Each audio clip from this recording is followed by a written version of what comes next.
tepe tepe tepe tepe tepe totoka tepe tepe totoka masupu tekete wala nyege wetu mwanza nyege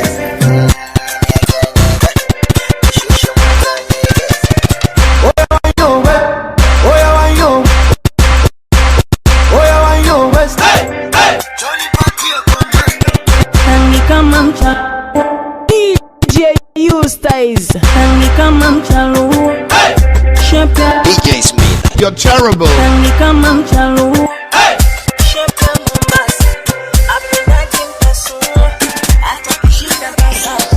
Feel the vibe. Become a part of the movement.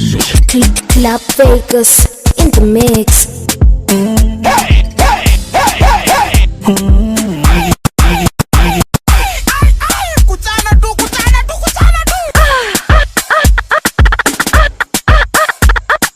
Now hear this. 2019, Father do some new in the 2019, it's a calling from Jesus Christ. 2019, do some new in the 2019, Father take my friend them life. Bless them, Father bless them. Bless them, Father bless them. Keep up over the king. Keep up over the Club Vegas. Make sure you tune in each and every Friday night at 8 p.m. for the BMO Show, where they give you the hottest music. On them into bad mind. On them into evil. On them into bad mind. On them into bad mind. On them in on Mambumbaya. On them into bad mind. On them into evil.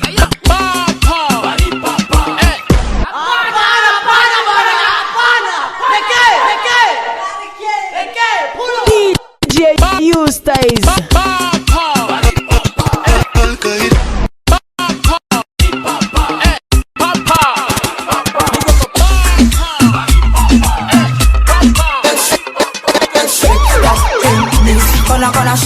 It's Mombassa's finest DJ. DJ Eustace. Lumba Lolo. Inna your hand, give me clear. And if you wash any hole, inna your hand, give me clearance. DJ Smith. And if you wash out fire for the. If you wash out fire for the.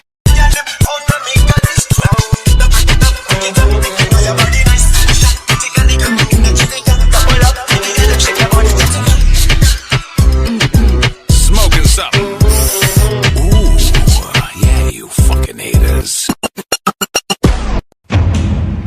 Right, Infano Production, Pictures Presentation, ndugu mpenzi mtazamaji. Julian Lee Filamu. Riata, Dragon and the Hawk, Dragon and the Hawk pale basi nakwambia ndugu mpenzi mtazamaji ndo title. Barbara Gefi na the Hawk kama akiwa ni the Hawk ukilipenda. Right, Trigan Lodi akiwa pale ni Therion. Sawa sawa. Kawaida pale basi brother nakwambia yote ni introduction utangulizi mwanzo. Tulia basi kaseti kachonjo yote ni tuje kupata kunyonya raha pamoja. Wazi kama kawa hawani wana Club Vegas production nyuma ya mic kama kawaida ni wako DJ Smith, Max Steven Glover.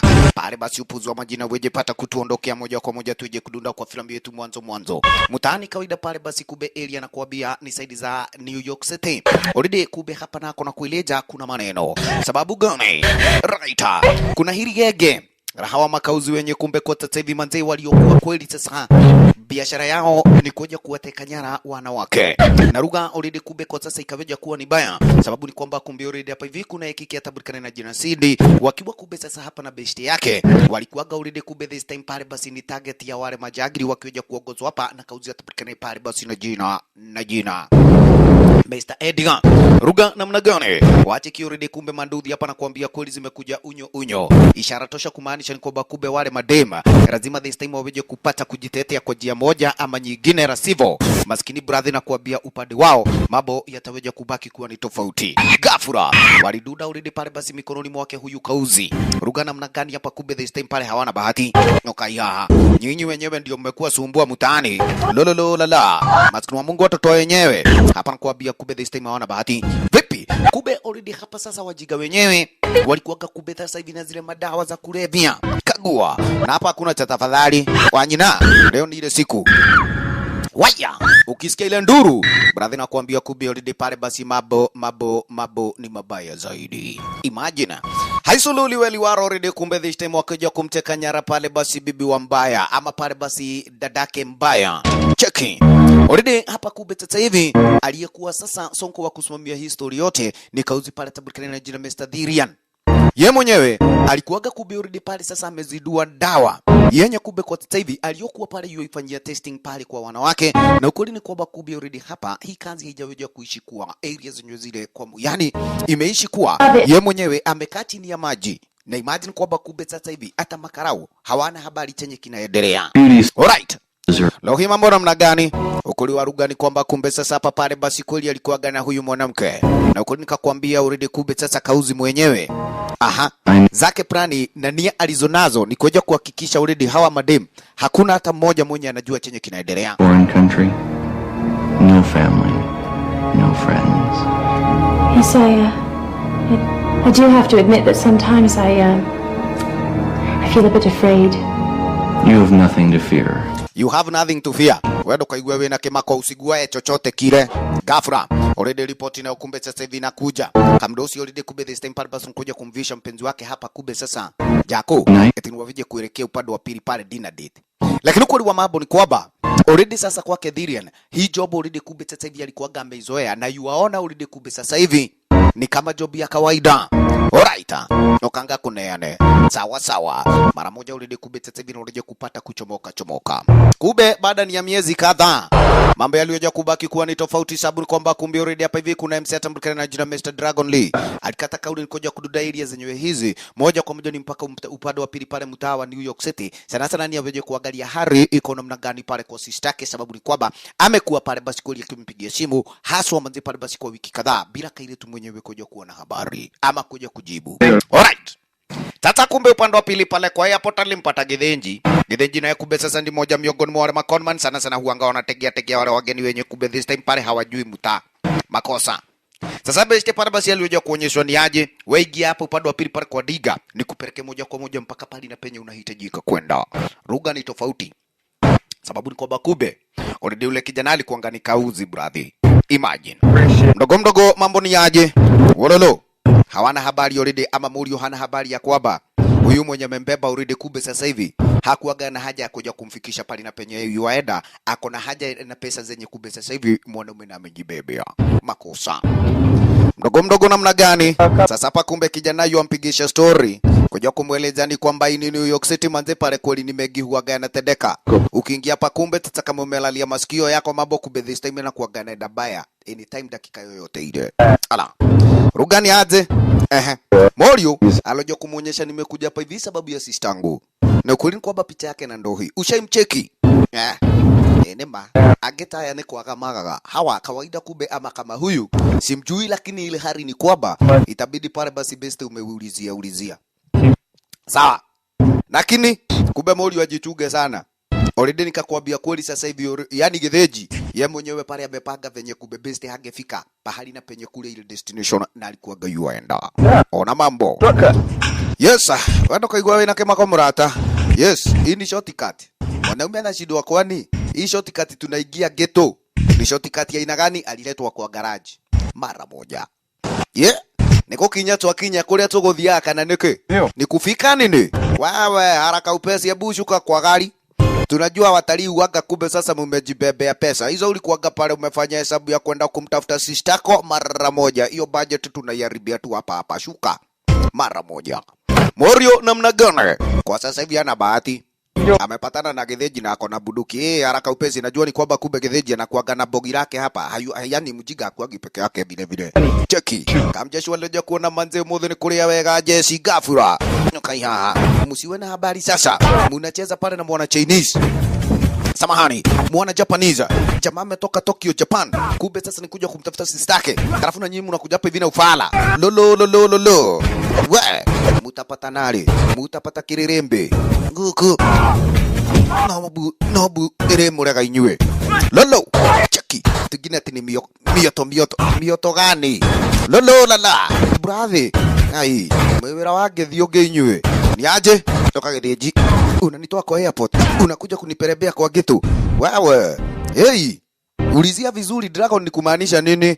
Kauzi na sababu ni kwamba kumbe umenileta hapa kwa geto na nilikuwaga na habari niende kwa sistagu. Hata gari lako pale ni kubebe. Asanta. Setemog upande wa pili hapa nako. Safi kabisa, kumbe sasa already pale ni place yenye kwa sasa kesi kadha wa kadha already pale basi zihusianazo pale na overdose ya ulaguzi wa madawa za kulevya ilikuwaga pale imeenea. Na sana kuna huyo detective mwenye kumbe kwa sasa hivi jaga lilikuwaga limemgusa ama limemgoga juzi, sababu ni kwamba sistake alikuwaga mmoja miongoni mwa waliokuwa wahusika wa overdose za madawa za kulevya. Sasa hapa daktari wa mochari alikata kauli ni kwamba kumbe this time pale ni kuja kumuita huyu kike wetu na jina Diana. Sababu gani? Already kuna kesi nyingine imepatikana ya kwamba hapa kuna dem fulani mwenye kumbe amepigwa overdose na kailetu mwenyewe ni maiti. Cheki. Kiki akikumbuka already venye sistake alikoja kupata upande wa pili pale kwa pipa la takataka. Na akiwa already kumbe this time pale supu yuasemekana alioja kupigwa ama kumbe tata alioja kupiga ile dawa overdose na kadeli. Ala. Yeah. Vipi maneno?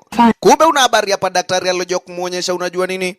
Nimekuambia hivi sababu ni kwamba kumbe already hizi kesi zimejaja kwa muda wa miezi 6 already. Sasa huyu ni demu wa 4 kuja kumpata area zenyewe hizi.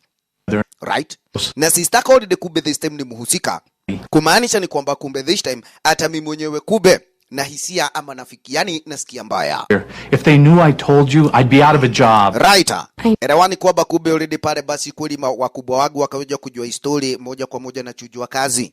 Lakini hapa kumbe sasa hivi kuna hii address yenye kwa sasa tukaja kuitoa na yani tukaja kuipata kutoka pale basi kwa handbag yake kike. Labda inaweza na ikakusaidia. Nikiongodete daktari. Wewe mwenyewe kumbe sasa hivi manzi unaniokolea. Alright. Kairetu Diana anajua ni kwamba kumbe already ile kesi story na sister yake alikuwaga pale ameambiwa aweje kukanyagia. Na yani na masupiria wake already ati kesi yenyewe ilikuwaga mikononi mwa watu wengine. Lakini uhakika ni kwamba kumbe sasa kike hangaliweza kuitikia ile story. Alright basi. Mambo namna gani? Safi video already kumbe sasa padana ni achomoke. Molio naye nikidhana wakati kumbe Dragon sasa yuafika upande wa pili kule kuliko kuwa ni kwa sister yake manyumbani. Right. Ni muda wa miezi kadhaa na ukweli ni kwamba kumbe yeye na sistake walikuwaga kumbe kwa sasa hivi manze pale basi wanaongeleshana takriban pale kwa kila siku. Sasa imebidi adude area zenyewe hizi haswa ni aweje kuelewa story pale na sistake hizi fuguo wacha zikae hapo kwa pipa. Mimi sina haja na gari la wizi. Asanti.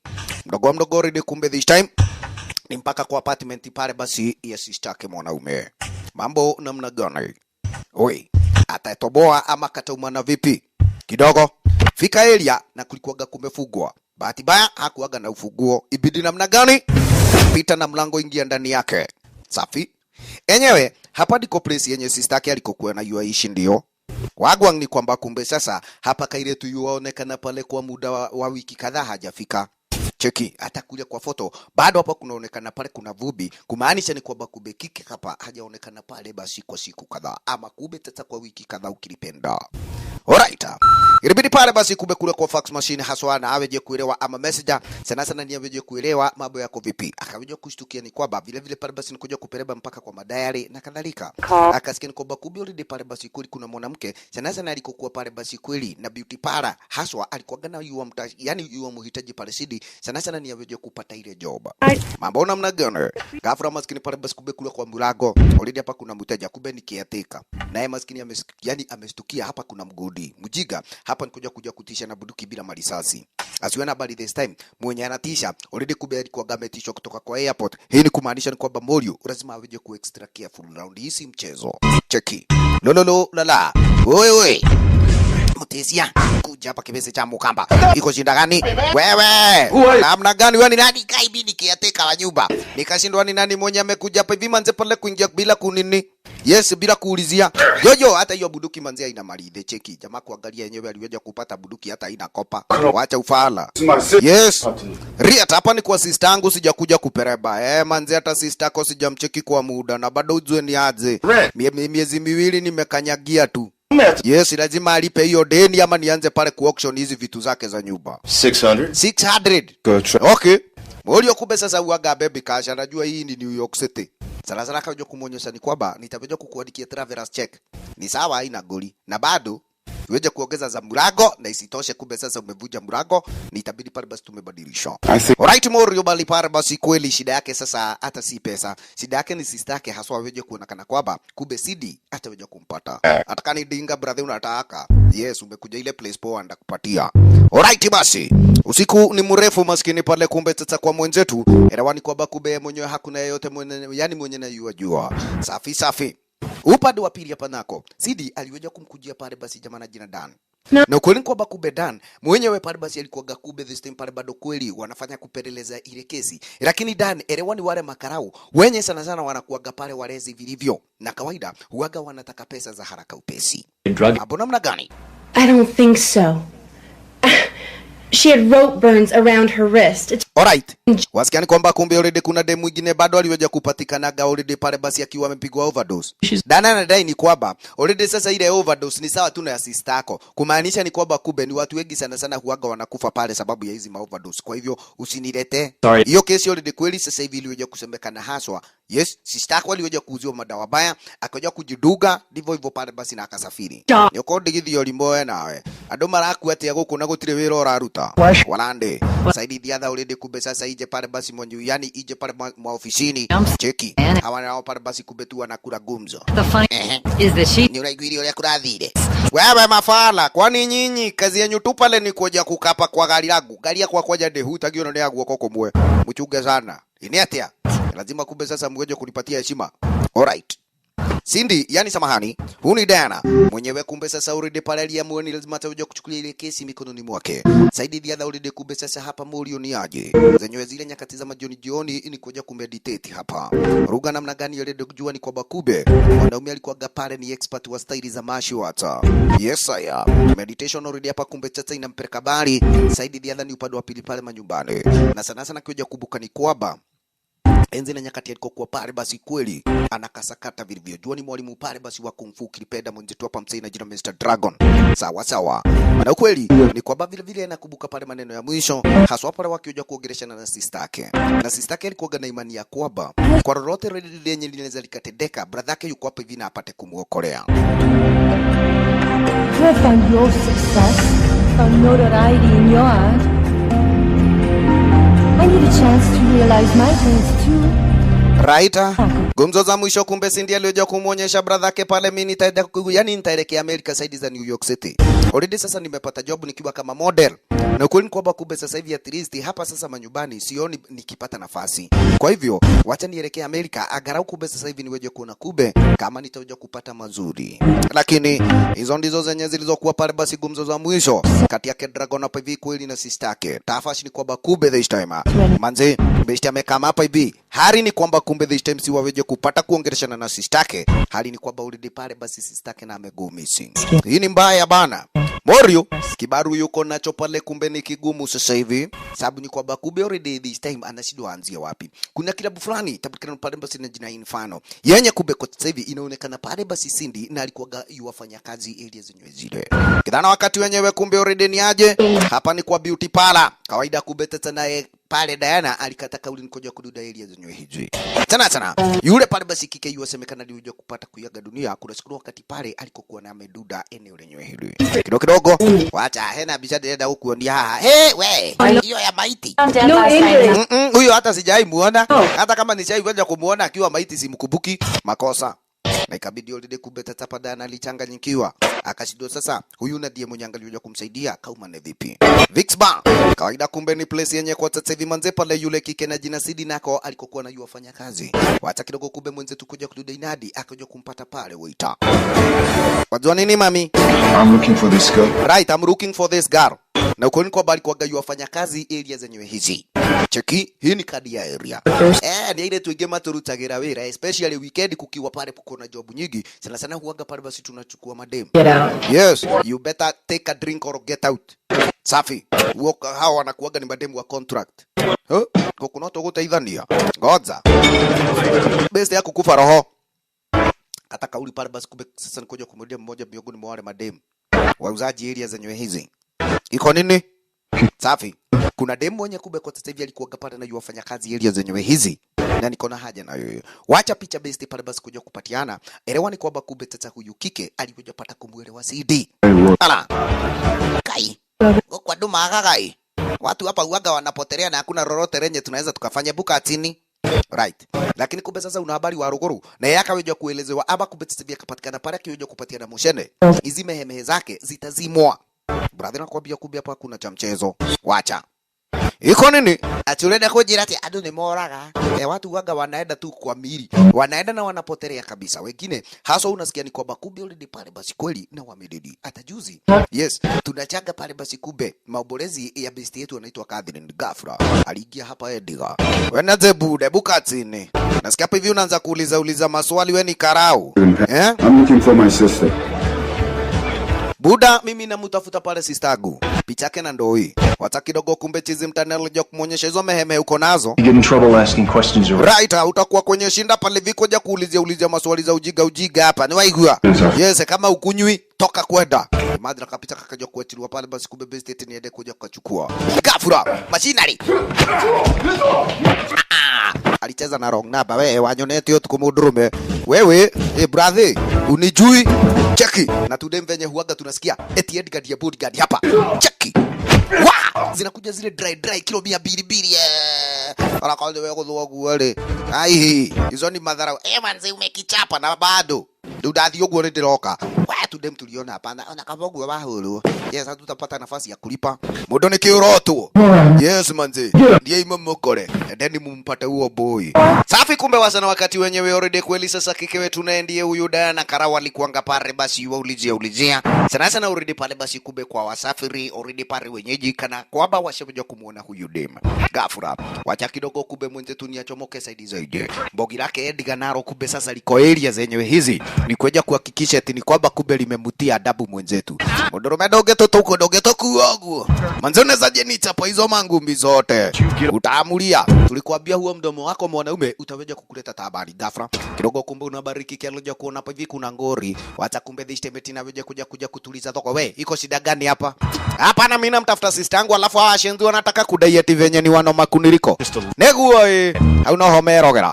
Nyinyi hapo kumbe sasa video mmejikosea kwa hivyo. Hii thogo iishe na kila mtu aweje kwenda kivyake. Ndio wewe nawe. Kike amejiintroduce eti ni karao. Lakini hata yeye mwenyewe maskini pale basi ndio kusemekana aonjoe. Kumbe nini? Nakwambia vile kaida tu pale ni chui toto. Yes, Morio naye. Hapa ibidi urudi pale basi ndio kujitetea mikononi mwa wale makauzi. Oi, eti machine wacha Edgar kuona vile. Dagira idhano. Wacha nini niende hivi nikachukue mawe nikuje. Uja mame kuwa moto kubwa. Aliacha tu machine letu wake panze pale basi ametutia motoni.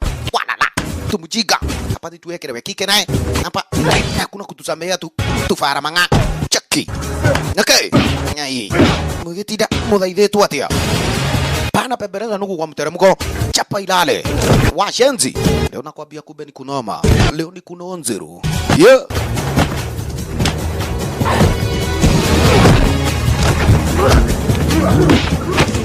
Walalae. Wajiga. Leo nakwambia manzeni ile siku. Cheki. Nokagoma. Hey we. Korago dhata kidogo gikuo rie. Mimi nimekama hapa hivi kutafuta sister yangu. Kuingia huko ndani ya club ofa la manga kanza kunionyesha tie mwenyewe ni mnoma kuniliko. Yes. Nataka ni wewe ugedu nini? Hebu kuja hapa kwanza, wacha kidogo kwanza pale basi nirudi kupiga simu. Hawa jigoje kuja kuchukuliwa. Wako na mashtaka ya kujibu.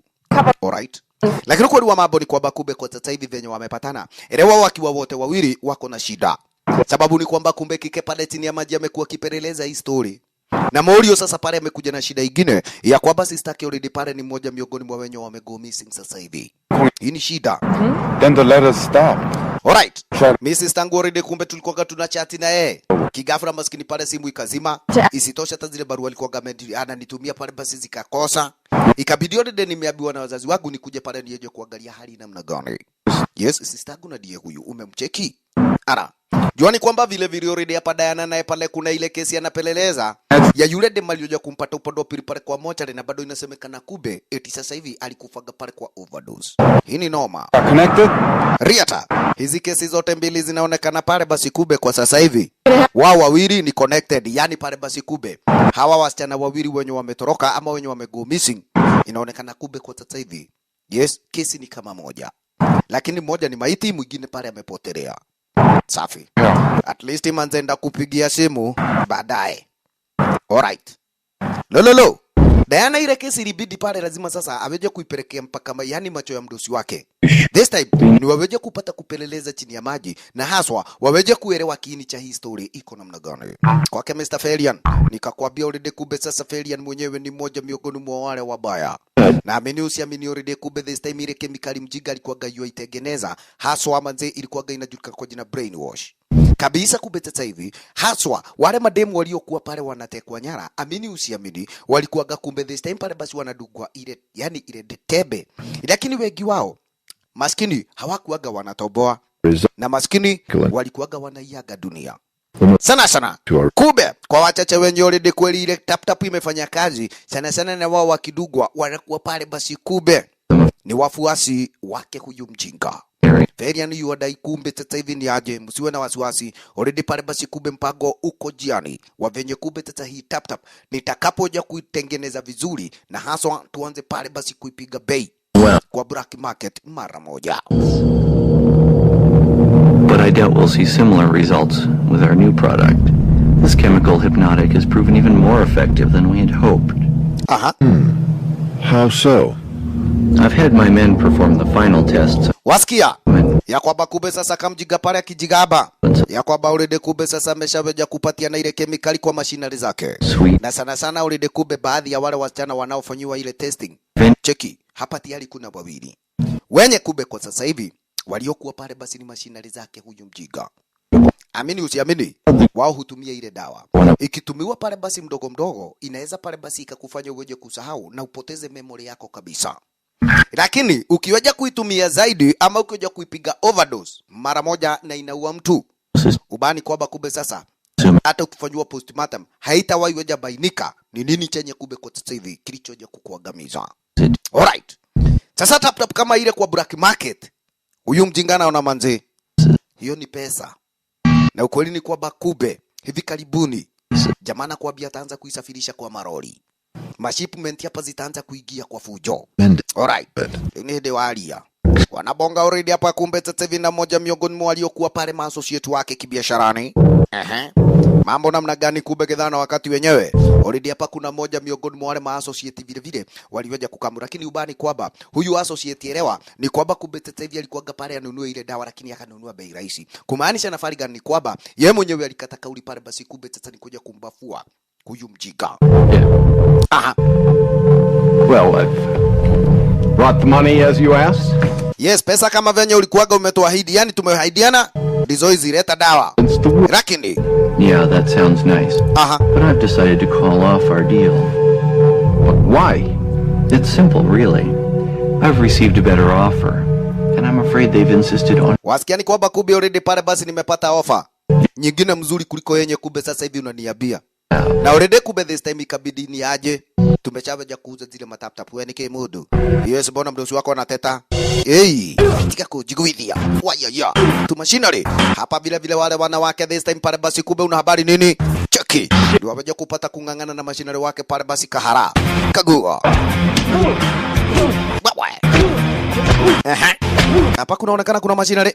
Muofaya. Nikukuanuranie. Ndikwenda olimu. Vipi maneno? Sini wabaya brother. Yes, mkituahidia kitu lazima itabidi pale mmetupatia. Jitulilia muka. Kama sina le kuangalia kalistuka mwathani. Ikale uguthakaga nake. We manzenda kumada mani made huyu dem. Ai. Huyu anajua kujitetea. Nyang'ao. Kinuthia, kuja hapa. Yes, kama ni vita hapa mtoboi. Cheki katua pale basi kumbe na kuambia kiatu yake wanyina already pale basi kweli ni sword. Nikiwe naye. Nikiwa ruga. Kama shinali. Maskini pale basi kumbe chuga. Hapa sicha tafadhali. Hapa unacheza pale na Farigan. Mjiga mwenye kumbe sasa anajua vita. Cheki. Jitu linachapwa maskini pale basi hata alisogi. Niki. We, kaigaka. Niliona kai na miyaki no kai. Buda. Ha? Naweza nikakupatia kazi kwa ofisi yangu. Dikwenda. Okay. No kangoma. Kama umekataa. Yes. Kucheza na Muzai ni kumaanisha ni kwamba kumbe sasa ni kukusafirisha aire juu bio mambo yote yanabaki ndio hayo. Makosa maskini pale basi kumbe kufa wa chamari. Right. Unikakwambia pale anaitwa Farigan. Mjiga mwenye kumbe sasa manze kweli amini usiamini hakuna chochote chenye pale basi yuagwaya. Na mshenzi mwenyewe anajua vizuri ni kwamba kumbe sasa kahara utakipata cha mtema kundi. Sababu ni kwamba kumbe sasa mimi mwenyewe sitakingori. Eti ni kwamba kumbe sasa jabu liweje kunitoka na jua mali liweje kunitoka penginepo. Wololo. Leta ushanga wangu umeperebwa pale na mashina leo oka. Nikiura inainaga the. Wacha kutetemeka, wewe ndio uliweje kujileta. Kama mzee anajaribu kujama ni kwamba kumbe msiniue agarau pesa lakini lazima kapigishwe duru kamzai. Walande mambo yamekuwa ni mabaya ukacheki already kumbe sasa hiyo ndio biashara yake huyu Faramanga pale basi jagiri na jina Farigana. Na ndio huyu already kumbe tatakiwa pale basi kweli na machinery zake. Kwa leo hii kuna shipment yake this time ilikuwa inasemekana inakamu na ni kumaanisha ni kwamba kumbe this time lazima pale basi angaliweje kutafuta reinforcement machinery mengine at least pale basi kube ni wakoja kumwekea ulinzi sana hali ni kwamba pale basi kube pakawa sana wakati ile shipment itakapokamu. Right. Na mashina lazima kube this time na wao wabeje kufanywa testing. At least pale basi wabeje kuonekana kana kwamba wako fiti. Neke. Ni hadi hora gani atumia. Ngoja. Hapa manze pale basi kube nikazuke. Cheki. Yes. Ina kama be muigora tirine. Muthuri muria muhana. Ni atia. Yes. Pepe mambo. Kakwambia huyu mwanamke pale basi ni moto wa kuote wa bali. Kitu mbaya. Yetsa. Wanaume na wao. Hapa manze pale basi brother nakwambia vile ni mngangano. Ikono ni wanala. Hayo. Duati. Hane kuiganithia. Cheki. Hapa kuna cha tafadhali. Bana nakwambia kumbe. Wacha. Lolo. Kamane namna gani bana? Nikituragia ndira. Nikiturola ndia. Yes, nakwambia una habari hata mdosi pale kumbe tete mwenye pale kweli yuacheka. Yes, anaona machinery zake vile wako fiti. Ali, ninajeshi ghafla. Simu kumbe sasa kaliweja kupata kukorogwa. We, msiuane niliwaambia pale kumbe sasa. Mupimane nguvu lakini si mauano kazi kobere. Muache ufara. Yes. Alright. Mjinga sasa hivi already pale basi kumbe yuapokea information sasa hivi. Na akaja kuelewa ni kwamba kumbe already pale kunako mambo yameenda kobo. Kuna huyu karao mwenye ameanza kuulizia na kuna boy fulani mwenye yuaulizia story pale basi kumbe na sister yake. Lazima huo boy manzi pale kwanza na aweje kupata kunyamazishwa. Safi. Side the other. Kabisa no pando pili pale kwa station kikewetu pale basi kumbe ni aje Diana mwenyewe na area zenyewe hizi lieutenant. Cha ukweli ni kwamba kumbe sasa hapa elewani kakwambia kunayo ile kesi kidogo aliweja kuingia hapa chief superintendent. You know what? I met this guy named Path last night. His sister's missing and I think there might be wasken kwamba kumbe already pale kiki akija kusema already tulikuanga na huyu boy mwenye kumbe kwa sasa hivi sister yake aliweja kugo missing. Na ukweli ni kwamba kumbe huyu jamaa kumwangalia vizuri alikuwaga ni mtu wa maana vilivyo. Kwa hivyo mzee itabidi pale basi kumbe this time nituje kushughulikia ile kesi ghafla. Alionyeshwa hapana. Hapa kuna kesi nyingine na yenye kumbe this time nimejaribu haswa niwezavyo bila mafanikio. Kwa hivyo wachana na ile kesi ya yale mauaji yake yule msichana uweje kushughulikia hii kwanza. Hawkins, yours. Look, I've got the commissioner and every councilman in the city. Eskia ya kwamba kumbe already sasa hivi manze nataka wewe sidi yani nakutaka wewe mwenyewe pale Diana. Yes, uweje kupata kushughulikia hii kesi. Lakini kumbe kiki anajaribu kuja kumnyosha mdosi hapana. Haswa tugaliweje pale kwanza kushughulikia hii kesi yake huyu jamaa. Sababu ni kwamba kumbe already hapa unasikia pale basi sister Kedi mwenye kumbe kike mwenyewe na amepotelea. I thought he might have taught you about maybe how to follow orders. Look, Captain, I just get really tired of seeing the street people get the short end of things, that's all. Yeah, your old man was the same way. Right. We, kairetu. Yes, kuna kitu inajulikana pale basi kufuata sheria na itabidi Yani itabidi already kumbe sasa hivi umefuata sheria. Kwa hivyo tusisubuane. Tunaelewana? Ndio captain, lakini bado hapa Diana ajua ni kwamba kumbe sasa hivi kusuruhisha hii kesi yenyewe pale vile vile itabidi kubaki. Ya kwamba amefurahia sababu ya sister yake vile vile alikufa na bado ile kesi yenyewe ilikuwa inasemekana bado ni overdose mpaka wale haijaisu, yani haijaisuruhishwa. Unyitane na wilo la hayo. Shughulikia ile kazi pale basi kwanza umepatiwa. Uache pale kujipatia job zako za kado kado. Lo, maskini pale ni kubaya. Vipi mambo? Mtaani kama kawa. Yaani kwamba kumbe sasa hapa ukicheki manze pale zile marimo refu. Ndio kwamba kumbe ningedhana wakati Masonko wanaduda inadi. Kagua. Hapa nikakwambia already kumbe sasa kwa Kefarigan. Yes. Chizi mtaani already kumbe sasa. Hii biashara imeanza pale basi kumletea kapesa. Alright. Na mdogo kumbe this time. Chuguza sasa. Hapana kuambia diko pali na penyo wale madem huaga wanawekwa. Woi maskini. Ni wengi kusema tosha. Na imagine kwamba kumbe sasa hivi wengi familia zao hata hazijuagi wako wapi. Isipokuwa kumbe sasa ni msee kama pale basi Mr. Dragon mwenye yuashughulikia pale sister yake. Kidogo CD kenyewe diko aka. Jua ni kwamba kumbe sasa Catherine best yake ndiye mwenye alikuja kupata kumadoa. Ulala. Uneke ningemuraje ulia. Nini? Mwanipeleka wapi wase? Kikiaka ja kuonyeshwa hapana. Weli. Niona kawe na shida, yani kesi yako pale ni tofauti. Right. Na kesi yako ni special. Sababu ni kwamba kumbe sasa hapa tumeanza kuona kuna mtu anakuulizia na huo jiga ndio huaga hatutaki. Alright.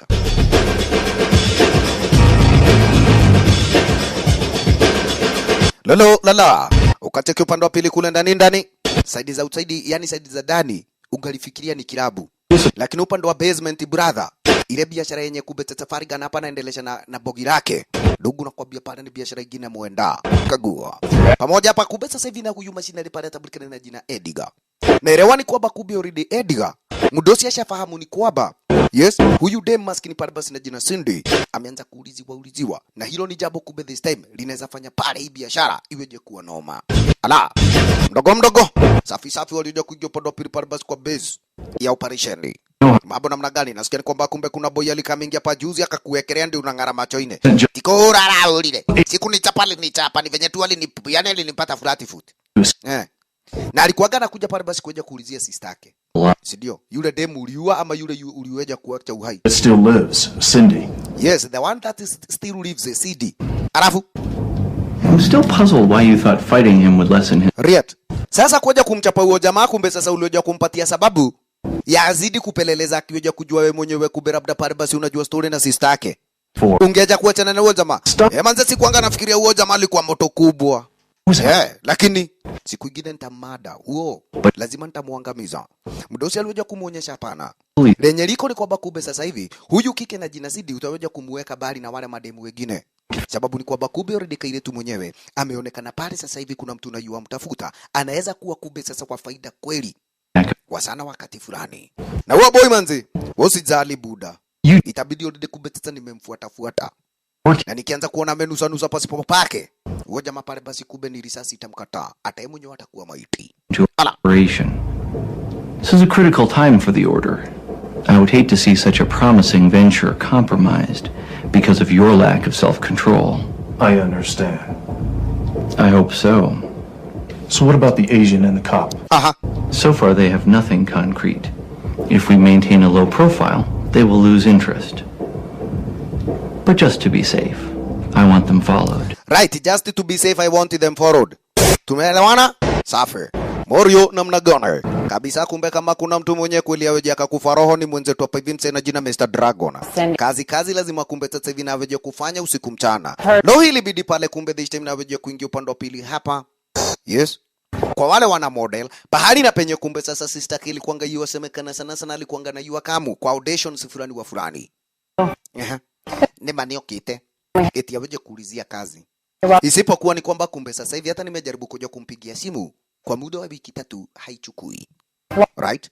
Na si yeye tu peke yake sababu ni kwamba kumbe walikuanga mademu wawili. Already hata picha zenyewe na ziko hapa. Wale mademu waliokuja kuja audition hiyo siku. Okay? Nehaga. Ibidi kumbe sasa hivi kuja kupata lingine lolote pale story kumhusu sistagu mara moja mami uje kupata kunifahamisha. Alright. Lakini kumbe una habari Dragon na yeye aliweja kupata nafasi this time sababu ni kwamba amejuaje Yes, yule dem mwenye kumbe kwa sasa hivi alikokuwa pale bado kumbe yuatafutanwa na yule kike wetu na jina Diana. Alikuwaga already kumbe this time na amemadwa. Sana alikuwaga pale basi kumbe ama walikuwaga ni mabeshte na sister yake pale. Cheki. Hapa nako ni side the other. Kawaida nikakwambia kwa Kefarigan manze kweli. Kauzi ni mtu akuja kufanya kazi zake eti kwa mpango. Cheki lugha. Madem nikakwambia kumbe this time hapa ni wegi. Na zaidi ya yote already kumbe sasa hivi wenye huaga pale basi wanatumia zile madawa, wanafaulu, haituru mshenzi mwenyewe huaga na yuwa wafanya machinery zake. Mara moja. Kidogo kumbe una habari ni aje? Morio na ile bede pale basi kweli kwa sasa hivi naweje kupata kududo upande wa pili pale kwa station. Ndo huyu Diana upande wa pili pale basi kumbe kairetu ni aje? We Diana, umeacha manze kumbe sasa kuna faramanga ako upande wa pili pale kwa tebo yako na anakula chakula cha usio nake oradira raji. Na nani huwa ananikulia lunch? Ngoja. Kufika hapa aliweza kupata mjiga mwenyewe ni aje amekula masupageti zote. Kumbe ni Dragon. Shida gani? Morio alikamingia hapa koja kumuonyesha wajua nini? Yes, nimekuwa kazi pia.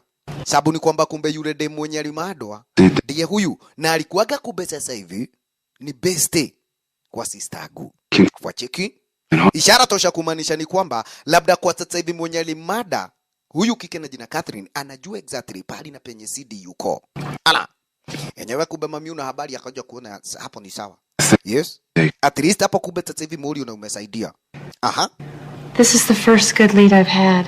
Right, this is the best lead I ever had. Safi. Kwa hivyo. Yes. Dila kulile tu hatutaidhanie tuko hapa tusaidiane hii kazi. Alright. Captain, oka. Probably, but it's kind of important. I have some new evidence. The woman that was found dead and the woman that's missing, they were both at the same modeling. Right. Wasikani kwamba kumbe already pale yule dem mwenye aliweza kupatikana amededi na yule kike mwenye kumbe sasa hivi amego missing pale basi yani sister yake pale Dragon. Wote walikuwa pale ni ma models hapana. Wewe nilikuambia uachane na hii kesi. Na nikakwambia vizuri already kumbe sasa job yako ni uweje kuhakikisha already pale umeshughulikia ile kesi yenye nikakupatia mimi. Askia. In a couple more years it'll start ripping your guts out. Believe me, I know. So basically what you're telling me is... You're on the Sanderson case. When that's solved, maybe we'll talk about this. You understand?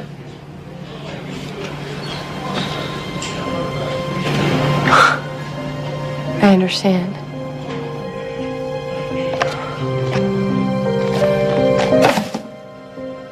Ulala. Sasa shida ni kwamba kumbe already kike wetu hapa hivi anazimwa kwa chochote ama lolote pale analolifanya. Jambo na lenye kumbe sasa hivi lilijua kupata kumsinya. Jua ni kwamba kumbe already pale mwenyewe kama karau. Haswa, yuaelewa kweli kunaro jambo yuaweja akafanya. Sana ni kufikia kiini. Zaidi ya sana manze kumbe kuja kusaidia sana hawa mademu wanakufa ovyo, wengine wanapotelea. Na this time, aweje kupata jibu. Story pale basi kuhusiana na nini na chenye kilitendeka pale kwa sister yake. Haisulu, liweli waro already kumbe tata hivi lazima pale kike weje pata kuvumilia. Saidi the other already hapa kumbe tata ni kwake huyu kauzi. This time ako kwa yani pale yuko kwa simu biashara already na associate wake mjinga. Cha ukweli ni kwamba kumbe sasa pale anajaribu kudai namna gani? Highly susceptible to suggest. Yes. Kulingana na venye already pale basi shughuli zinaendelea. Hizi dawa tayari kumbe kwa sasa hivi amezifanyia testing pale basi kwa watu kadha wa kadha. Na inawani kwa bakube burugo zenyewe zinaonekana ziko sawa.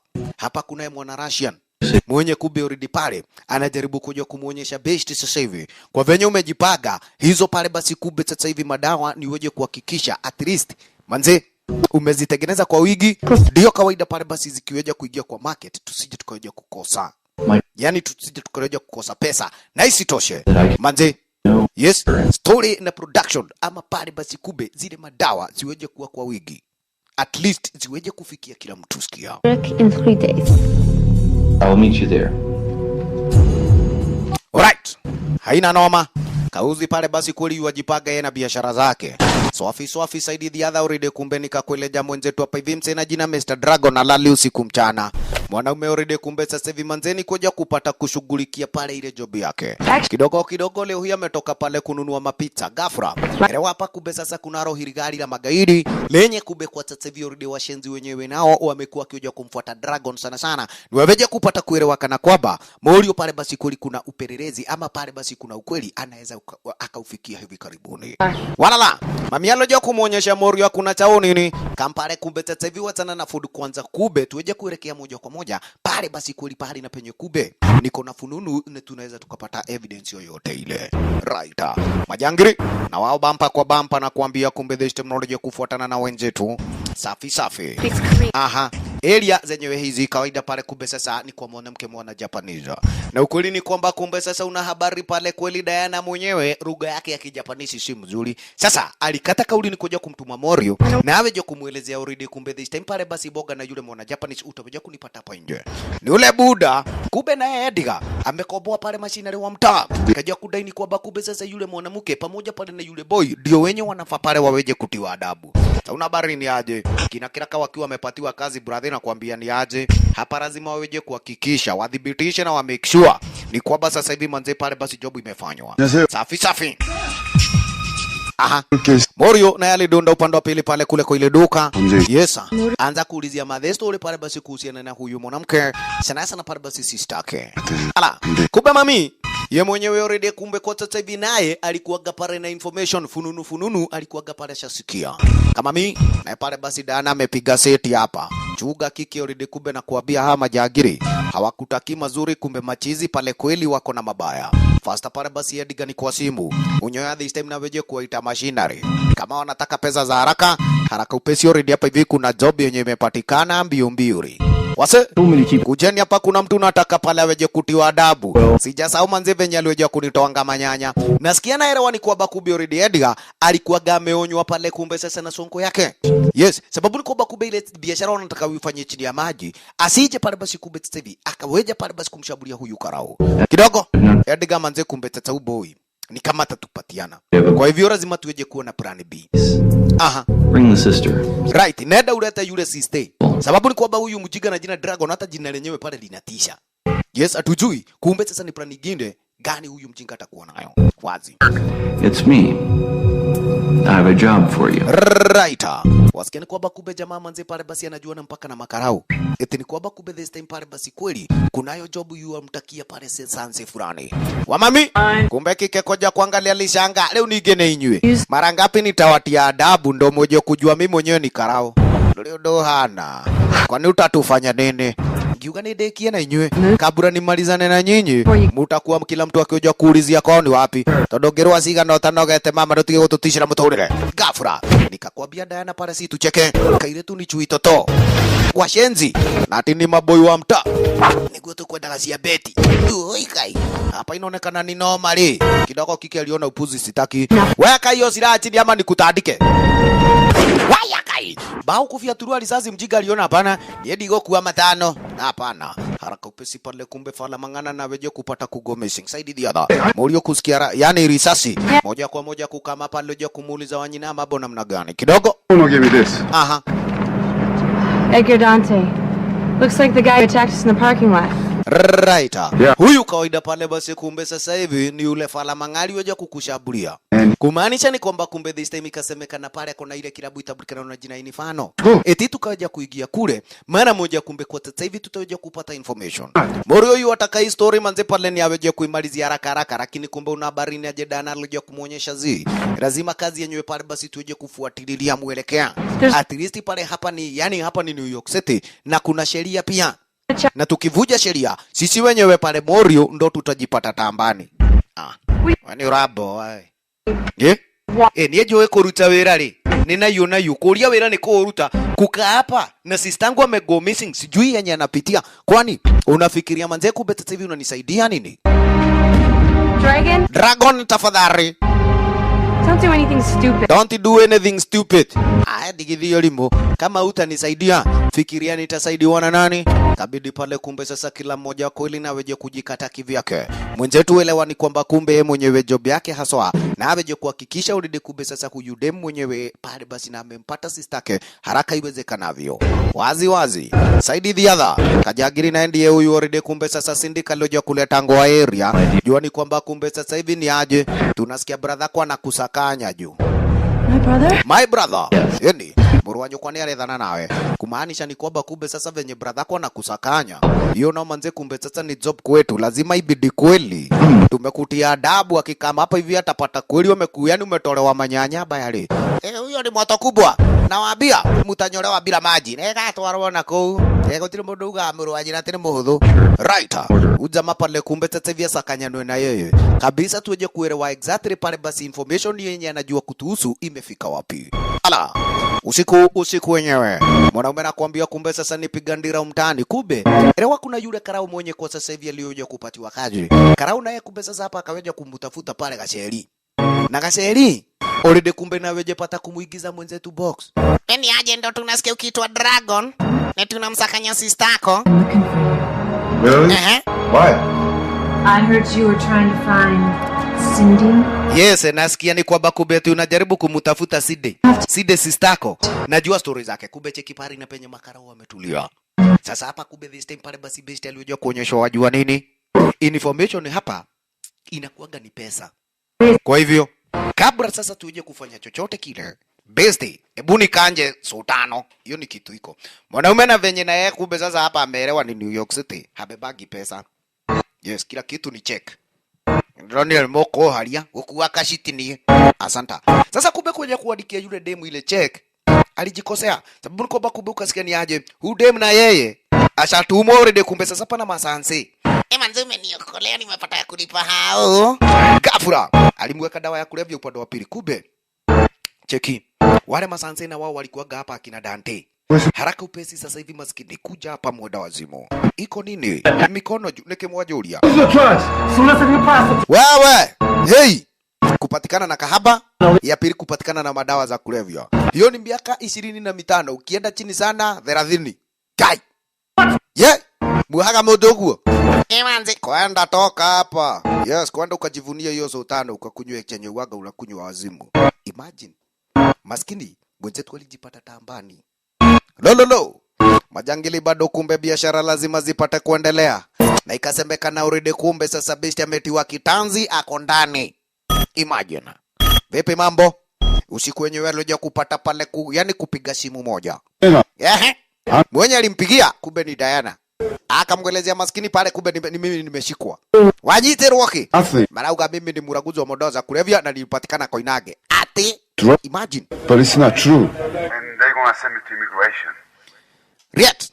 Wanadai ni kwamba kumbe hapo kesho hata pale basi wananipeleka kwa immigration airport mara moja. Niweje kupelekwa moja kwa moja mpaka manyumbani kwetu. Bolala. At least sasa hivi siwezi enda bila pale basi kusurisha kesi ya sistangu ama bila kumpata sistangu. Na mwenye tu ikabidi pale nimepigia ni wewe sababu ni kwamba kumbe wewe mwenyewe pale basi ndio unajua shida zangu tata. Mbona aliweja kuonyesha usijali utukomwe dogo kuraga. Yes, usiku moja kwa jera yani utashtuka sana. Itabidi kesho ngware nimekambu haswa niweje kujua kini cha hii story. Wow. Kabisa inaonekana mpaka kule ndani yani ya police station kuna watu wenye kwa sasa hivi basi wanaojua hii kesi venye inaendelea na pahali penye itafikia hapata kuwa pazuri. Ala. Dana sasa ikabidi already kweli ameelewa ni aje. Hakuna mtu mwenye kwa sasa hivi ataamini. Hata hawa masupiria wake mambo ni mabaya. Kidogo asubuhi kesho yake tata. Ilibidi pale basi kumbe niweje kuingia kwa captain wake. Lakini kumbe cha ukweli ni kwamba captain aliweja kumuelezea kwamba yule jamaa already kumbe this time yeye mwenyewe kwa sasa hahitajiki pale basi yani kukanyaga chini apelekwe kwa immigration mara moja apelekwe kwao. Yeye mwenyewe ni mhalifu. I'm sending this dragon character over to immigration. Will be the end of it. Alright. Diana aliweja kuona basi hakuna shida tutikogia na muthe. Ulia kohana ni atiriri. Kura kwa immigration. Si unipatie tu nafasi pale niweje kumpeleka mimi mwenyewe huyo boy. Ndio ni hadi uralia. Alright. Itabidi already kumbe sasa na umempeleka huyo jamaa mara moja. Kumbe nene wasiwe na habari already kumbe sasa Diana na yeye. Lenye alilokuwa pale basi walipaga jambo lilikuwa galipi. Kule kwa zile seri pale na penye muri alikokuwa kweli na amefungililiwa.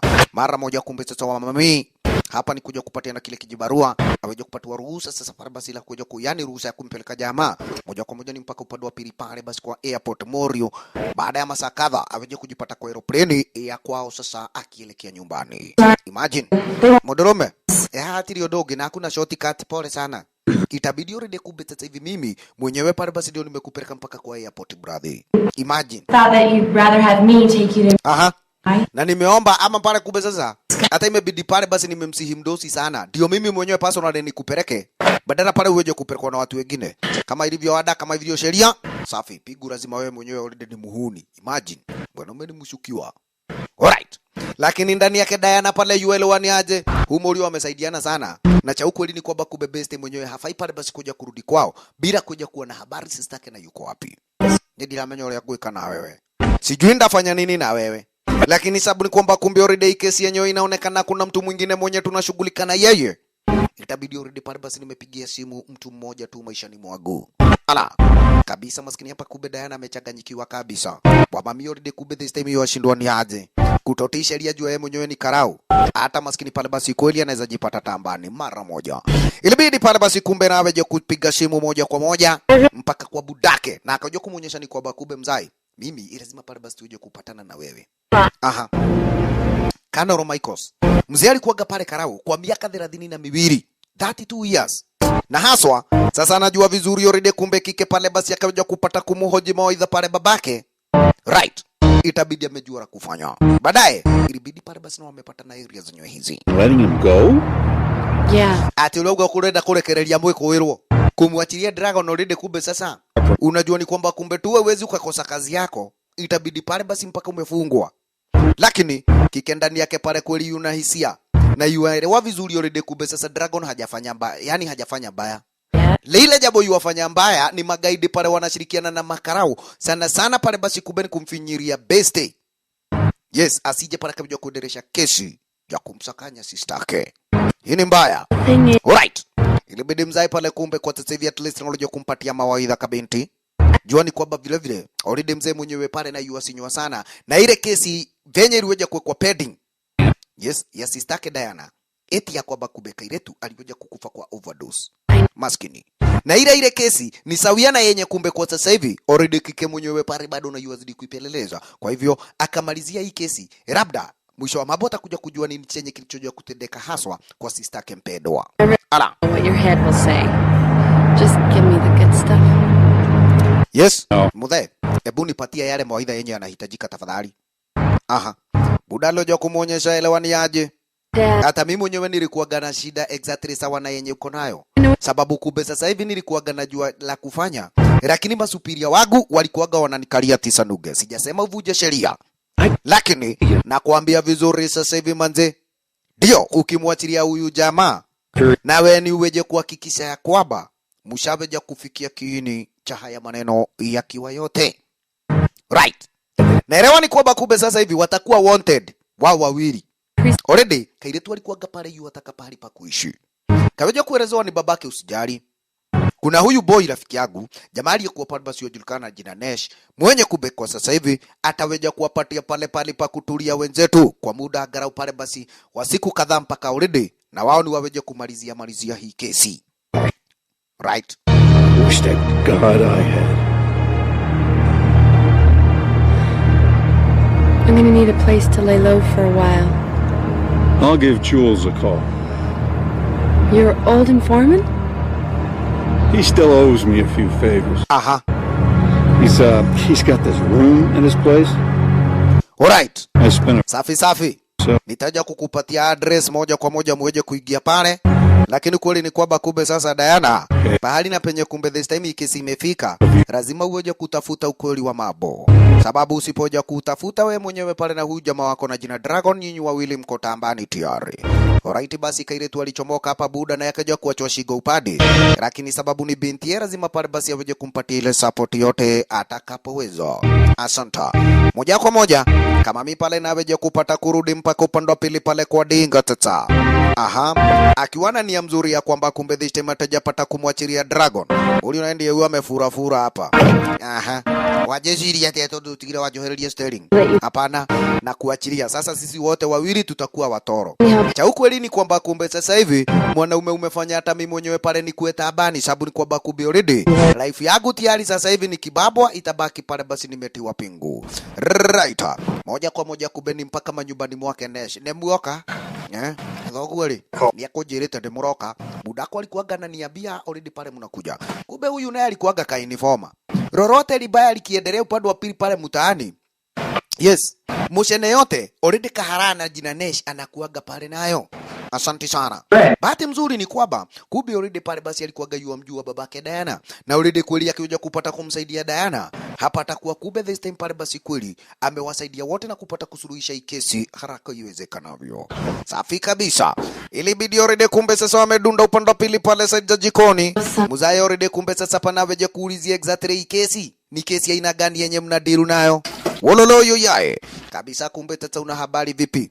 Kabisa already kumbe kikendi kuja kupatiana, yani kumuelezea Nesh sana already pale basi story kuhusiana na wale majagiri wanao diru na wao. Sana kuna huyu jagiri pale basi atabukana na jina Edgar.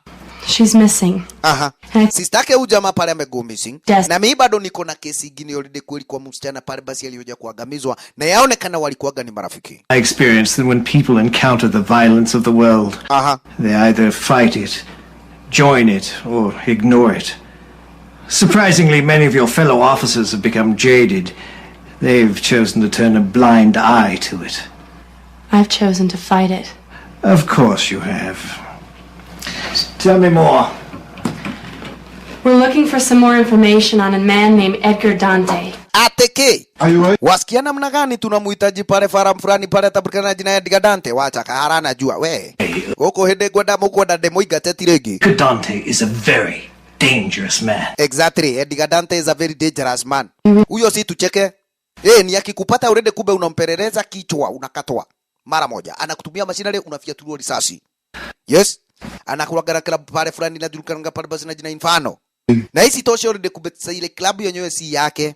Sana inakuaga kube ama pale basi kweli wanakuaga na akina Farigan. Na urede kube wana gege bogi fulani pale inajitaga The Movement.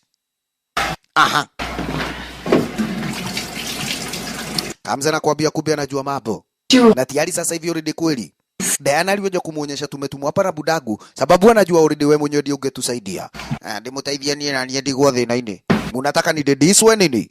Anytime sasa hapa nimeona mambo mengine ni mabaya. Kamza namna gani already pale basi kamechanganyikiwa.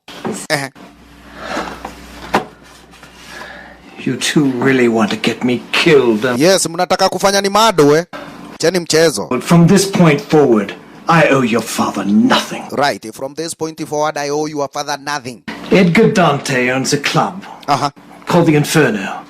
That much we know. Until recently, he was just a local street tough dealing in drugs, women, theft, the usual trade. And now? Several months ago, he was recruited by the Order. Wasikia nini? Several months ago, miezi kadhaa iliyokuja kupita, jamaa mwenyewe kumbe sasa alifanywa recruitment na bogi fulani pale basi litabukana na jina The Order. Likiweja kuongozwa ama The Order ni kikosi chenye kumbe huaga kinaongozwa hapa hivi na jagiria tabukana na jina Farigan. Right? Kazi yao ni wachana wanapotelea na ukweli wa mambo ni kwamba kumbe kifununu kuna sikika ni kwamba kumbe kuna hii dawa washenzi wenyewe already na walikuaga pale wanaitengeneza alafu wanaifanyia testing pale basi kumbe kwa wanawake. Story moja noma sana. Cha ukweli ni kwamba kumbe yenyewe wenzetu waliweja kuonelea kana kwamba kumbe sasa hivi wanataka kupata majibu toka area haisuru basi waweje ku make sure ni kwamba kweli wameelekea moja kwa moja mpaka upande wa Inferno. Lakini bado hapa kumbe una barini ajenesha aliweja kuonyesha manze chugeni sana. Cha ukweli ni kwamba kumbe mnaweza enda huko alafu mambo yaweje kuwageuka. Right. Sio wengi sana manze pale basi kweli huaga wanaingiana na kile kikosi cha The Order wanatoka ilia pale basi wakiwa uhai. He could very well have your sister. Dante mwenyewe anaweza kuwa pale basi na sistako, lakini sana mastermind pale ni yule jagiri mwenye yuajulikana na jina Farigan. Lakini Farigan mwenyewe sana hata haonekanagi akina Dante sababu ndio masinali zake. Wao wenyewe pale Edgar pamoja na lile bogi lingine hao ndio mnaweza mkawapata virahisi. Okay? Right. Hiyo information yote isisemekana ilitoka kwangu. Sababu ni kwamba kumbe ikaeleweka. Hata mimi mwenyewe pale nakatwa kichwa. Hapa kuna mchezo. Riata, Farigan upande wa pili hapa chizi mtaani. Yeye mwenyewe yuko janta mambo mbaya. Wazi kabisa kumbe sasa hivi una habari ni aje. Na Edgar jua ni kwamba kumbe alikuwa pale ameambiwa kweli ni aweje kuhakikisha. Huyu ameenda kwa pale basi ama ameenda kwa immigration na aweje kuona jamaa ameigizwa kwa aeroplane. Wagwang ni kwamba kumbe kimeumana. Sababu ni kwamba kumbe ilojua kusemekana ngani aje. Huyo jamaa manze pale hata kufika airport. Kumaanisha ni kwamba kumbe huyu mwanamke na jina Diana alipata kumwachilia. Bado ni kumaanisha ni kwamba bado ile shida yenye tuko nayo. Yes, ya kuja kumteka nyara sister yake Bestie. Yes, huo jamaa atatukujia. Neguo tutajua tu pali penye anaishi. Hii shida sasa hivi tuje kuhakikisha ni kwamba tushaweja kuisuruhisha mara moja na iishe kabisa. Okay. Return to the Inferno with Edgar. We must remove all traces of our existence. Right.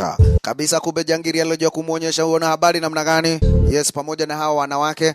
Kila kitu pale basi upande wa pili kule ndani ya ile kilabu na jina Inferno muweje kutoa. Sababu ni kwamba kumbe sasa hivi yes, hatutaki evidence kumbe this time ikiweja kusemekana itaweja kutupata. Jioni tata. Makosa kumbe unabari wenzetu na walikuanga na plani ya venye kwa tete hivi wangaloja kudunda mpaka upande wa pili pale ndani ya ile klabu Inferno. Cheki. Kama mimi hapa kumbe this time aloja kuvaria wiga. Morio na hapa hivi yuko na yani ni macho ine na kuna tundevu hapa. Tumusta China. Niki ndo tigawana.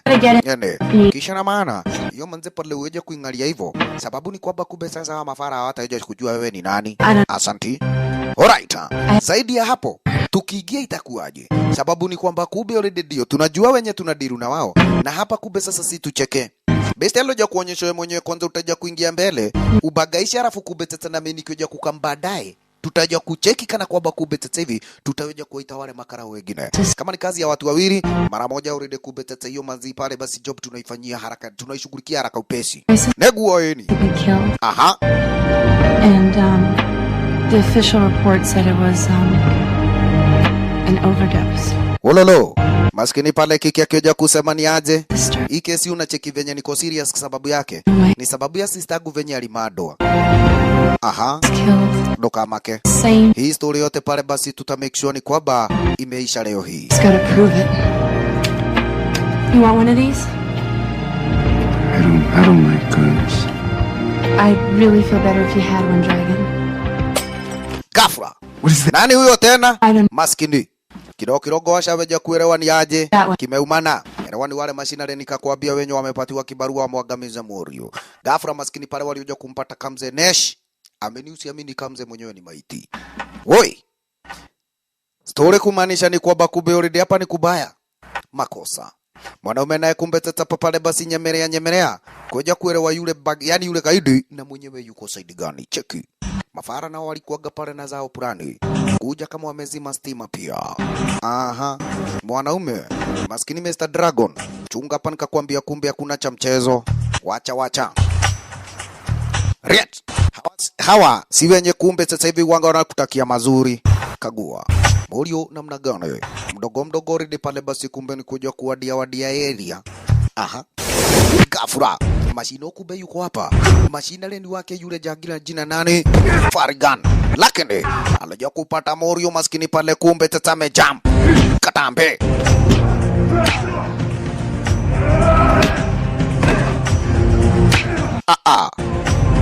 Ha? Brother, ni kunizoea. Walala. Baba, hapana kuambia kumbe hakuna cha mchezo. Kajagiri, leo ni ile siku. Umekuja ukapata na manze pale. Ni kubaya de. Kahara. Nama yao. Kaijo kilele. Kidogo.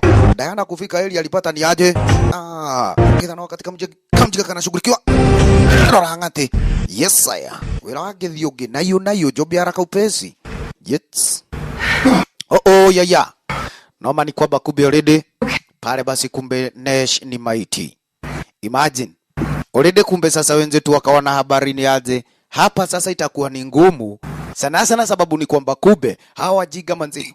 Washajua mpaka pahali na penye tuko. Kwa hivyo. Give him a reason.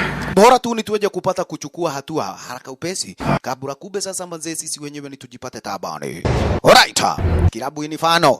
Hapa ndiko pahali na penye kumbe sasa kunasemekana kuna mambo yote brother. Ulala. Right. Nikakueleza already kumbe side za nje. Ugaliweja kufikiria tu ni kilabu ya kawaida. Hata hapa kumbe sasa hivi hakuna noma. Yes, cheki mambo. Lakini venye kumbe sasa wenzetu waliweja kuingia inadi. Hapa waliweja kuelewa already pale lazima waweje kufuata ile plani yao. Morio kwanza ni aweje kuingia upande wa pili akiwa yeye mwenyewe. Alafu kumbe kaile tunaeni adhimire. Aonekana kwamba kumbe kuna wajiga walikuwaga pale na wamewafuata. Kidogo. Kasheria kwa hapa nikikasheri kubuka. Nauliza huko ako na mteja hapana. Giani naye uko ndani. Lolo. Santa Morio safi kabisa. Kumbe sasa ni abeje kuingia kule, kwanza ni abeje kufanya usoru right. Diana naye sana already kumbe kike na nilio kuachwa kwanza kama amepiga city area this time ndo haswa manzi pale basi abeje kuelewaka na kwamba kuna wengine wenye waliokuwa pale basi na plani ya kuwafuata. Dunda eneo safi safi hapa, nikakwambia biashara zote duni liko pale na penye zinafanyiwa wagong ni kwamba kumbe already kweli Chicago saidi za juju yes ni kilabu ya kawaida, kila kitu shughuli zote zinaendelea kama kawa, lakini saidi za basement, saidi za chini chini brother nakwambia huko ndiko mambo yote ndugu.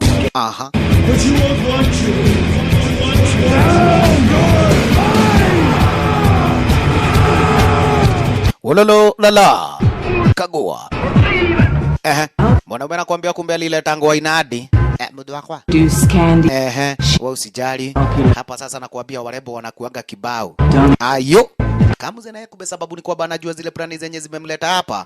Kama ni pesa hakuna shida tukatudie kagule alafu ka pesa lazima mwanze jamaa uchote si eti ni kwenda hivyo. Kumbe hapa already pale basi kuna shule wa kigaidi na hapa kweli akaja kuelewa hapana huo kadhe mwenye amekuja hapa inaonekana kweli ni kama yuna zake mambo malipo kwanza how much neke inakora kwa hana ya time yoyo lazima ulipe bere enjoy Riata webu tulia hapa kwanza naenda kwa toile na kuja.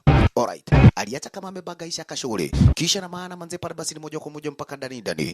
Wazi. Diana naye koja kucheki already pale pimia dakika 5 hakuna mwenye anafuata. Safi kabisa na ikabidi already kule amejipata upande wa pili kule ndani. Mambo namna gani? Safi already kube this time ni aweje kuelewa achali yake na pale penye amefikisha maneno ni wapi. Kagua. Lala. Mwanaume. Prani nani aliyokuwa nayo kumbe this time una habari ni gani? Ni ile ya basement na anajua already kumbe sasa hapa diko shughuli zote mwenda huaga pale basi na zinafanyiwa. Shughuli zote wazimu haswa huanga zinafanyiwa area zenye hizi. Kagua. Iko nini? Mos. Wanyina naye ni sasa yani naye ni sasa saidi za juju. Ruga namna gani manze pale basi kumbe kuja kufanya usoro. Kaja kupata uridi hapa kumbe ndani ya klabu. Kagua. Kakwambia shughuli zote zinaendelea tu kikawaida.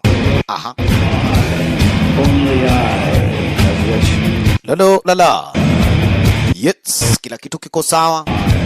Asanti.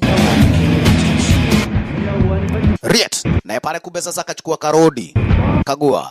Inywe mkumenya motioe mutajua hamjui si ndio tunaelewa nyinyi already kumbe this time venye mmetufanyia venye mmetutenda itabidi already kumbe sasa hapa pale tuweli tumeshanoka. Kagua mdogo upande wa pili pale basi cheki lolo lalae mambo vipi story namna gani uishe maskini kumbe ni aje mwanaume duda upande wa pili pale kwa basement na kuambia kitu kilichoja kumpata pale basi kumbe ni wale madem hapa nakwambia kumbe sasa hivi chunga sana Riata na akaja kufikiria labda pale basi kumbe sister Ken ni mmoja miongoni mwenye waliokuwa pale na wamefugwa area zenyewe hizi. Cheki mabo mwadhani Riata yani story na kuanga hivi hawa jiga manze kumbe sasa kweli wamewafanya binadamu ni kama wanyama wamekuwa ni kama watumwa. Yajaribu pale kuja kumuita Cindy sister lakini vipi wacha Saidi diadha ulide kumbe na Eddie huyu pale basi chizi mtaani Edgar niki walo tulia pale basi kumbe uweje kupatwa dozi gafra. Alright maskini pale asante sana Dana pale kuja kudunda inadali patanga okay kumbe wendi umekuwa pale basi ukioja kuwapata wa madem zile maoverdose do Kenya moyo nayo tupa hiyo kitu haraka upesi wena wewe igate jipe shughuli kama mimi ni kubapa brother na kuambia kajagiri namna gani manze sitabidi umenibamba leo hakuna sheria kushikwa leo ni sheria kuchapwa unasema ushikwe kitu gani sistagu right alikuanga mmoja miongoni mwenye mlitendea haya sky unajua kwa nini unaniita mnauru ndo aberelia tapika maneno mburugata biu tuta leo maskini kumbe una habari ni aje best manze pale chunga already hapa ndako kuna kuanga na wale mabodyguard na bado wana kuanga ni wale wanawake waenda cheki alikamigi hapa mwingine pale na jina mweni makosa muri maskini pale kumbe chunga sana unakuambia yes, mateke zinakuja kanya unyo. Lala makosa Mr. Dragon hapa itabidi pale, kumbe tumejitetea mwanaume huyu. Mwanamke nikakwambia si mchezo huyu, si tucheke neke ai ikari kile tumutheba ugeke chali yetu manze pale umejiroga kufa ngui kwenda wazimu. Sana Diana, Thanks for the information. thank you for your information. At least pale basi kumbe una habari hadi kamera pokoa na kakawejwa kusema mpaka pale na penye ni hideout ya majangili. Saidi dhiadha hapana kwa ibidi already pale basi mwenzetu naweje kujitetea mikononi mwake huyu mwanamke. Nikakwambia huyu si tucheke, huyu ni wazimu, muguluki mwenda wazimu hapa wakanyuge niatia nakuina kina mateke mahioi right. Picha za wote wenye kube sasa wameteswa, wengine wamekufa already pale, zilikuwa upande wa pili pale juu ya meza zikiwa ni kama evidence. Imagine cha ukweli ni kwamba ni aje cheki kaile tu wako amini hapa nako kakwambia bado kana soga ghasia doko dia mtu eni utanisubua ufangui wa ikamepatikanaga wakaidi kugetia kwa benene urakudhacha hata kidogo gokuorie. Wow chini lala kule sasa upstairs maskini pale, kumbe kiki already kulia kuna evidence yenye majagiri wamekuwa kifanya kwa ule muda wa miaka yote. Yes, na isitoshe already plus wale madem wenye kumbe kwa hivi manzi pale basi wako area elewani kwamba kumbe sasa hao ni washahidi tosha. Kalianza kulia miongoni mwa zile picha ya sistake ilikuwaga mmoja yake makosa nikigea kurelia we akia nani hawa majagiri kumbe ndio waliweja kuhusika na kesi ama pale na mauaji ya sistagu. Ndadi kumuitanira nimeenda kuwaitania nyinyi, chugeni sana. Vipi maneno wacha Diana, kumbe sasa una habari ni aje ashaweja kupata information ya pale na penye majagiri wako right, ile hideout origi na pale na penye kumbe sasa already mpaka hiyo bia yani ya kutengenezewa hizi madawa penye huaga inafanyiwa muda wako tutirakoma leo, lazima pale tumalizie hii kazi kama baya.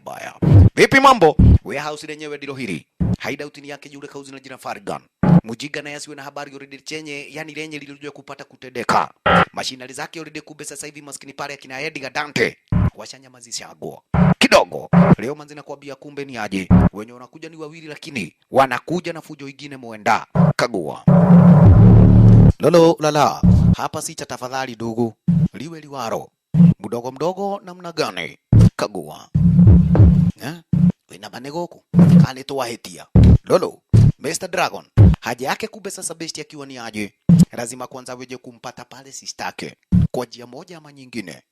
Dadake lazima napatikane kidogo elewani kwamba kumbe already machinery zake Fargan na walikuangana nia na kuja kweli yani na habari kujua ya kwamba wenzetu wanakamu. Ishara tosha kumaanisha ni aje nyinyi mmekuja kubaya juu ate kwali orali yauru unaongea baya. Yes kasauli kwamba kumbe mjiga tuko na bruki. Hey tutakutenda ushangae kimeenda wapi kafura machino mwenyewe na die huyu. Vipi maneno ayoyo anataka ku make sure ati kwamba kumbe wanyina we turakura para ya modo mugima, lakini vipi sana Diana anajua kujitetea, lakini chuga sana mikononi maskini parbasi mwa makauzi na kuambia kata umana baya gafura jagline die huyu maskini parbasi buduki marisasi hakuna. Alright manze tuonane kimwanaume. Unaambia Dragon hivyo wazimu unaniambia hivyo katari kutuara na yunayu kama mi hapa ibidi pale vile naroja kupata kujitetea. Nikakwambia mikononi mwake huyu yani hao majagiri. Yes elewani wale mashina, nikakwambia kumbe vile si tucheke Morio hapa naye pale basi kumbe nikuja kumtia kaingaingi adabu walala hapa hakuna cha tafadhali. Ulia yes wewe heshima idumu baba yeye neke baba ali aroka wira muteithanio ni uraigua kikitumia githukire huyu mwanamke amekuwa hatari manze pale basi kumbe yu ampeleka kania ruti sanuge wacha hapa nako kwa mami chunga hapa nikakwambia fala mangama manze pale basi si mchache, lakini sana Diana maskini pale basi kumbe wanyinaji tete riata Morio ema kai isio ne dajukane ne mete pana meta kwa mateke hapa nako cheki wa boda kajagiri morio mukinyanetie kona inywe kiajoka nyingirire wacha nikuje ningiririe ingine yes uka machina sasa we mbona unapiga mwanamke hivyo kwani wewe ni mjinga kai korabo hata ndio mzuri mambo vipi maskini pale kumbe una barini aje sonko alikamingia pana kaja kudaini kwamba kumbe sasa hiyo vitauta imetoka huko mwanamke kwani nyinyi akina nani manze kumbe mnacheza na mimi jo alright basi kumbe sasa mkicheza tena itabidi already kumbe sasa huyu kike pale nimemmamli yani nimemwagamiza tutiko doli mumde wewe upuzi na ujiga utoto wa nani ulionao itabidi already kumbe sasa hivi manze pale basi kweli tumekosana wacha I don't think so. Riata buda boss manze pale kumbe sasa tusibishane nwanyita nolia gutaliende ati upende usipende already kumbe sasa sister kodi huyu mwenye niko naye digilia ngoma kairi ni jitu niki tigoli mo kwenda nuraha bata imagine right uawa jiga mimi nijipe shughuli Morio kumbe sasa hivi alioja kataka ulikuja kumwendea jagiri mambo namna gani kama mimi hapa na eneo ile chopare basi kakibishana na yule machinery kwa hana hatia enda uchape huo fara manga go kick his ass huyo fara manzi pale basi kulia amenisubua kwa muda nenda umchape sasa vipi mambo kike naye kumbe this time nikuja kuchukua silaha jagiri namna gani yorde kumbe this time pale basi hapa anaona kulia naibika nani nikajua niko shinabisha jeshi niki hapana jangiri kama mbaya mambo hapa na kuambia kumbe ni mengine tafash waacha kidogo kumbe una barini hasa je maskini pale basi besti kaka mwana bwana jigua wewe ili nakwambia ni jitu waga linapigana pale na ujiga wa mwili yetsaya wacha niweke mbwenya kando buda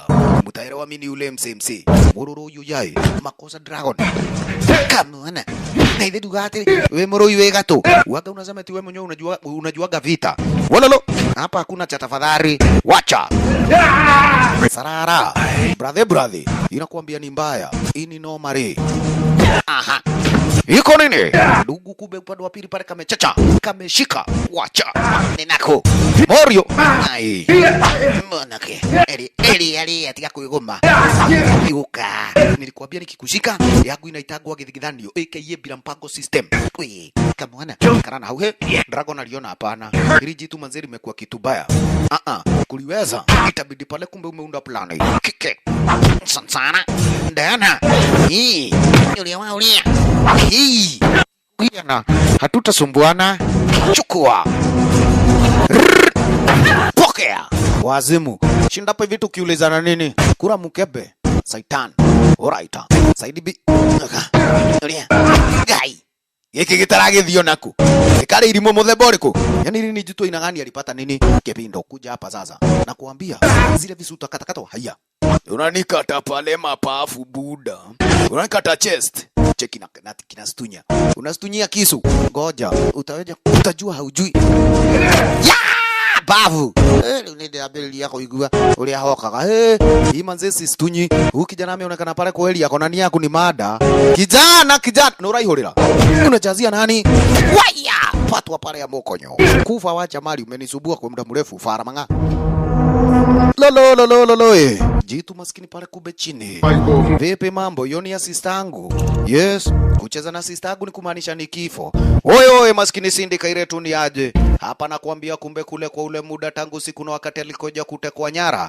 mami amejionea megi alright basi Morio naye koja kudunda inadi hapa dana aloja kuuliza wafala manga yuko wapi wagwang ni kwa bakube sasa ikaja kusemekana already pale basi chizi mtani yuko upande wa pili pale dana kufika elia maskini pale alikuja kupata ni aje fara manga ndio kuna matone ya damu lakini amini usiamini mujiga tiari pale basi ashago missing yani ashatorokaga tiari imagine lala yemodo timoke guosio kabisa kumaanisha ni kwamba kumbe sasa hivi yes kwake labda pale basi either aende akakufe ama labda pale basi kweli akipona maurana tu dia jua lakini safi kabisa kwa wenzetu already kweli job yenyewe pale basi wamepata kuimaliza safi already kumbe asante sana pale kwa kike this time ashaweja kuwaita wenzake sasa na already kumbe kapteni pale ndio yuaona kube alipata kukosea Is that the sister? Yes. yule ni sister yake jamaa kwa hivyo mudosi otikuwe yugidhi yale yugidhagia si ndio hapana heri kwanza ningeliweja kukusikiza sababu niliweja kuelewa vizuri hata kuna madetective waliokuwa pale basi kweli wanachochana na wanasikizana ama wanashirikiana na hawa majagiri ndio hii mission isije ikakamilika, lakini asanti sana kwa mami. Nataka off. Nataka lifu ya miezi 2 at least. Hata mimi mwenyewe nipate kupumzika buda boss. Na baadaye safi nopanda pile pale kumbe kwa airport brother. Ilibidi already kumbe kwa sasa hivi at least. Yes. Hapa Diana ni aweje kuhakikisha amewazidikisha wote wawili. Yani, dereda make sure ni wainuka. Yes, nataka kuhakikisha umedaum. Ile yani ile vita yote umeleta hapa, hatutaki mambo mengine kama hayo yajirudie. Na wewe ku make sure kwa bakube Cindy sistako ushamrudisha mpaka upande wa pili pale nyumbani. Salama asalimini. All right. If you ever need my help, right. This number. Ukiwahi kube sasa hivi taka pale kunipigia simu mara moja. Uweje kunipigia simu. Kiki aliweje kumuonyesha vile vile hata mimi. Yes. Hiyo ndio namba yangu. Yes, ukiwa kwa shida yoyote unaweza ukanipigia. Sini baadaye tuchekiane. Ni sister. Asante. Yes. At least Mulio umeonekana wewe manze pale basi ni kichwa. Sawa. Kasiste ibidi pale basi kuchomoka. Jamaa kuangalia ile namba alishangaa kwa nini? Hii namba na ni namba 3. Ate 911. Kweli humo na mke na kuambia ni wazimu. Haisulu. Liwaro basi kama mbaya. Wala na. Safi nami pale basi ndugu niweje kuonyesha ni Dragon and the Hawker. Asante kwa kuipenda na kuifurahia movie yetu Daddy.